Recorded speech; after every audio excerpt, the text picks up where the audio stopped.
こんにちは、雄大です。前回の12日の動画に入ってなかったのですが、パテ塗りもしてます。合板の継ぎ目と窓枠などの隙間もパテで埋めていきます。クロス張りの仕事をしていた幼馴染にも手伝ってもらいました。すげえ、水ちょっとやるだけで水滴になるんだ。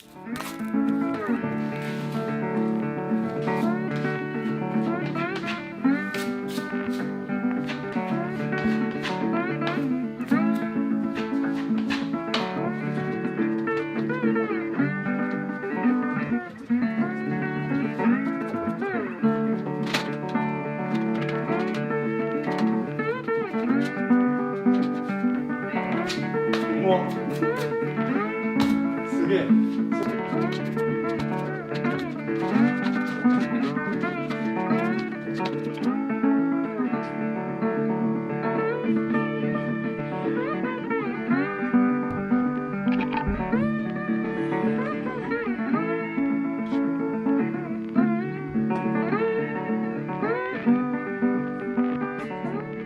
防水シート貼るんでなくてもいいんですけど、ちょっと気になっちゃったんでやりました。ここのね、やっぱ窓枠とか隙間とかもあったんで、このパテで埋めたので、やってよかったです。やらなくてもいいかもしれないですけど、やって悪いことはないはずです。はい。キャンピングカー作り13日目です。今日はここに防水シートを貼っていきます。今回の糖質防水シートはタイペックっていう、結構有名な、普通のね、家とかでも結構タイペックっていうのが使われてるんですけど、これ20年保証で、これ一巻き何円だったかな。ここに価格出しときます。前回はホームセンターでめちゃめちゃ安い糖質防水シート買ったんですけど、今回はなるべく長く持ってほしいっていうこともあるので、このタイペックのものをモノタロウで購入しました。Amazon とかネットでも簡単に手に入ります。なので今日はもう糖質防水シートを巻いて、で、窓のとことかは後でカッターで切って、で、窓枠の周りはこの防水テープ、ゴリラテープっていう強力な耐水性もあるテープを買ったんで、窓枠とかは囲っていきます。防水テープなので下から巻いて、何十センチか重ねて巻いて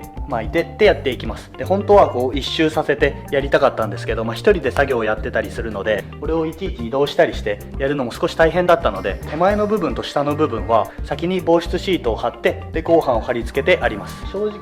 小屋のここの部分とここの部分なので、あんまり濡れるところではないんですけど、一応やりました。なのでこの角っこから防水シートを貼って、角の継ぎ目のとこは防水テープ貼って、で、角の部分は全部 L 字アングルで最後コーキングとかしてやるので、大丈夫かなと思います。普通にタッカーでつけていけばいいんですけど、ちょっと前にね、このブラックアンデッカーのやつ買ってたんですけど、1年ぐらい前、これで貼り付けていきます。これね、タッカーとかネイルも出るんですけど、ネイルはちょっと短くてあんまり使えなかったんですけど、タッカーが出るので、それでパンパンパンっていう感じで止めていきます。これがない場合は普通の手動のタッカーでもいいと思います。これは2000円ぐらいで買えます。前回ね、これ持ちながら回すのは結構大変っていうことに気づいて、ある程度長さを切ってからやった方がいいと思ったんですけど、ちょっと軽い気もするので、もうそのまま回しながら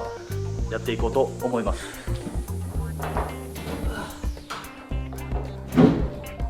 この部分はもう貼ってあるので、少し防水シートをちょっとこっちまで出して貼っていきます。それでは DIY スタート。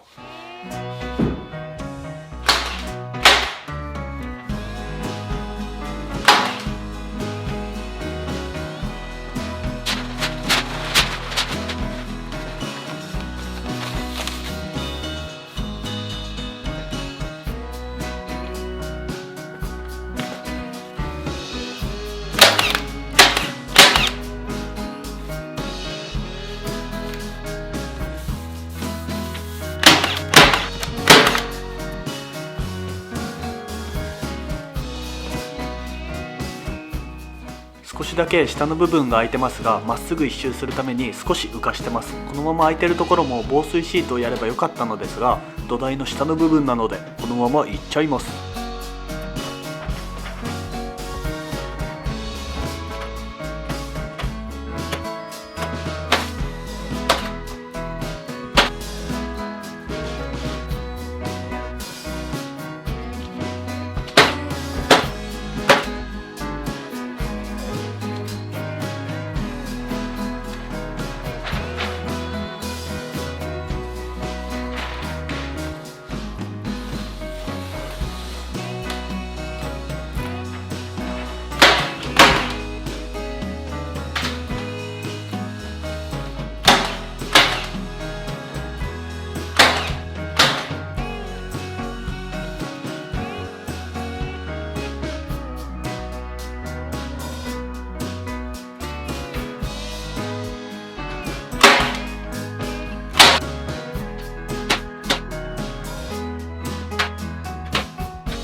処理結構大変ですね。やっぱ切ってからやった方が良かったです。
このゴリラテープ黒色のやつがなくなったんでホームセンターで買ってきました。同じやつなんですけどこれはシルバーです。一応ね全天候型で破れにくい、手でちぎれる、優れた耐水耐熱性みたいな感じで書いてあります。シートとシートの継ぎ目とか窓枠の部分とか全部テープで今からやっていきます。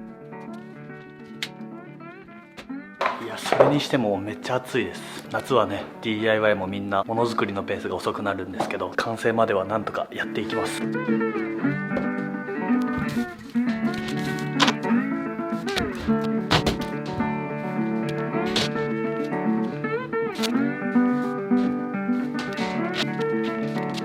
ゴリラテープも1個1300円とか1500円するので正直この一番下とか必要ないかなって思うとこはまあ貼らない方がいいと思うんですけど、素人が作ってるので防水の面すごい不安はあって、あんなとこねテープつけても意味ないっていうのは分かってるんですけど、もう迷ったらやろうっていう感じでやってるんでこう無駄に使ってる感じです。なのでテープも合計5個とか使う形になってます。200円300円で買えるテープもあるんでそっちでも全然いいと思います。僕はちょっと前回防水の面で不安もあったんで今回はゴリラテープにしてちょっとずつ不安をなくしていってる作業です。正直ね乗ってみてどうなるか分かんないですけど、まあやれることはやって、で重さ的にも変わらないし、まあ値段的にも1個1300円1500円は高いですけど合計してもまあ3000円4000円の差なんでやっていきます。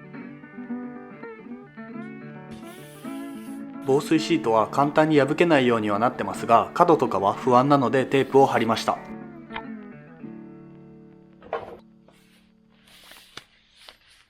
窓枠は外壁材と同じ分の厚みだけ外に出してます。外壁のことは次回以後の動画で詳しく解説します。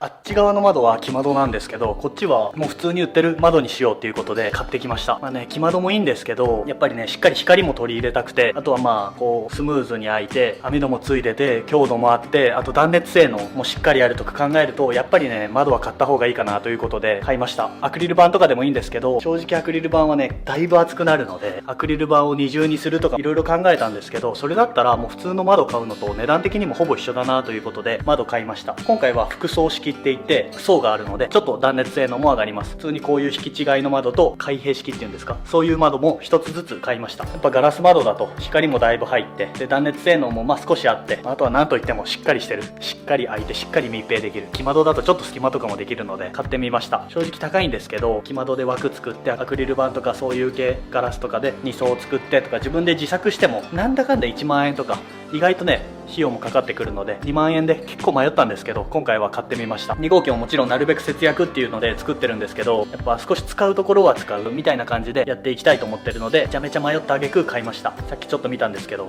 買ってよかったです。じゃあちょっと開けて固定していきます。じゃーん、 YKKAP。 いやーしっかりしてるな。網戸もね2000円ぐらいでプラスでつけれたんで網戸もつけました。やっぱこういう買う窓のいいところって、こういう断熱性能とかしっかりしてるのはもちろんなんですけど、こう窓枠と一緒についてるんで防水の面でもだいぶ安心で窓をつけれるので良かったですね。買って10年保証とかもついてるんで、正直キャンピングカー自体多分10年も持たないと思うんであんまり関係ないんですけど、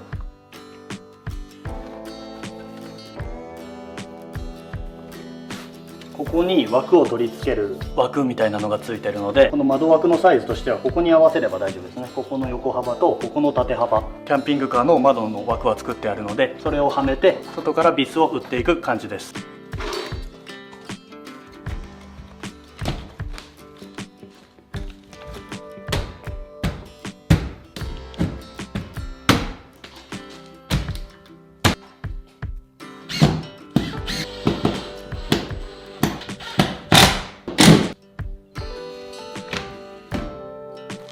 もう一つの窓はこう開けれる窓にしました。こう開けると雨の時でもちょっと開けやすいかなと思って、そういう窓にしました。こ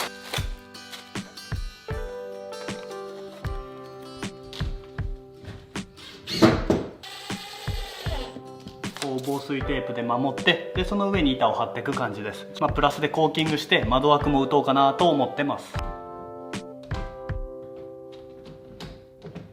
もうちょっと窓大きくてもよかったかなと思ったんですけど、こっちにも木窓作るし天窓も作るんで、これでやっていきます。最後までご視聴ありがとうございます。防水の面はいろいろね不安もあるんですけど、やれることはいろいろやりました。普通の窓も買ったんで家感が増してだいぶワクワクしてきました。断熱性能もいいと動画で何回も言ってますが、窓なので断熱性能はほぼほぼないです。どっちにしろ熱くなるっていうのと、内窓とかもなんか作るのもありなのかなって思ってきてます。その辺は旅しながらアップデートしていきたいと思います。前回と比べて少しお金もかかってますが、今回は長期旅とかもう車に住もうと思ってるので、使えるところは使ってなるべく節約していくっていう感じで作っていきます。次回からとうとうこの外壁の方もやっていきます。もうね細かいこととかいろいろ考えるとわからなくなるので、ほんと一歩ずつやっていきます。このチャンネルではキャンピングカー作り以外にも三重県の山を開拓といって自分の秘密基地を作ってます。倉庫を住めるように改造したり、露天風呂とかサウナも DIY して自分の楽園を作っています。少しでも興味を持ってくれたらチャンネル登録お願いします。 Twitter や Instagram でもリアルタイムで更新してるので、よかったら覗いてください。